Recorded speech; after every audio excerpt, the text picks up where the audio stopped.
friends, today we're looking at the sword known as Narsil from the Lord of the Rings series. This is a set from Reobrix. It's their set number 99024. It has about 511 pieces. I want to thank my buddy Brian for building this for me. Brian is the biggest Lord of the Rings fan that I personally know. Now, the box says Narthel, but in my shallow research, I found that it's actually supposed to be called Narsil.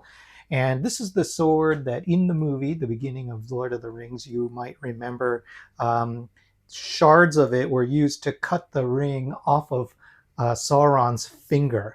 And that's what happened. It was broken into a bunch of pieces, later put on display in Rivendell, and then it was reforged as Andúril. All right, so I'm going to do something unusual, and I'm going to ask Google to tell us a little bit more about the sword. Google, tell me about the Lord of the Rings sword called Narsil.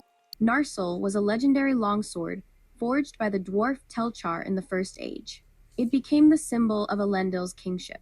During the War of the Last Alliance, it shattered when Elendil fell fighting Sauron. Isildur later used a shard to cut the one ring from Sauron's hand. The fragments were kept as an heirloom until they were reforged in Rivendell as Andúril, the Flame of the West, for Aragorn. Would you like to know about other famous weapons in Middle-earth? Nope, thank you. All right, thanks, Google. I don't know if that was accurate or not, so if it was not accurate, you can blame Google. All right, so the sword itself, pretty strong construction. I mean, you can see that it bows a little when I'm holding it. It has a little bit of a wiggle, but for the most part, you can hold it.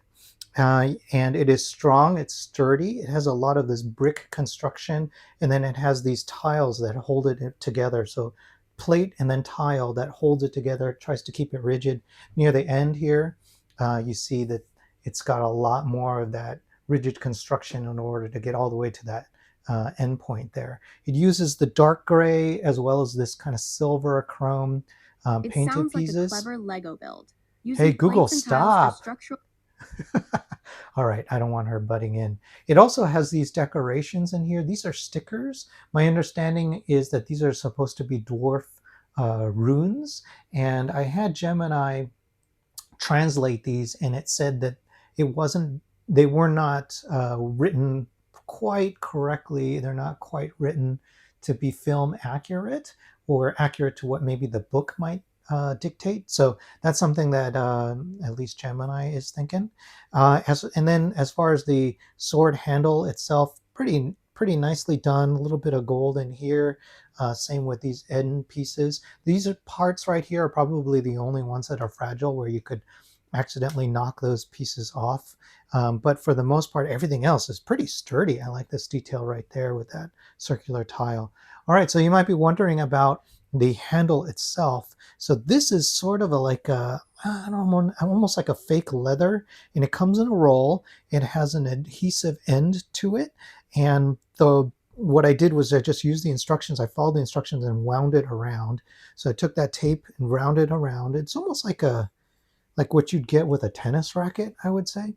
So you wind it around, and then the tape that holds it together, I just took it and wound it around the very bottom to keep it in place. And it says Urban War Gad. And I don't know why it says that, but that's what it said.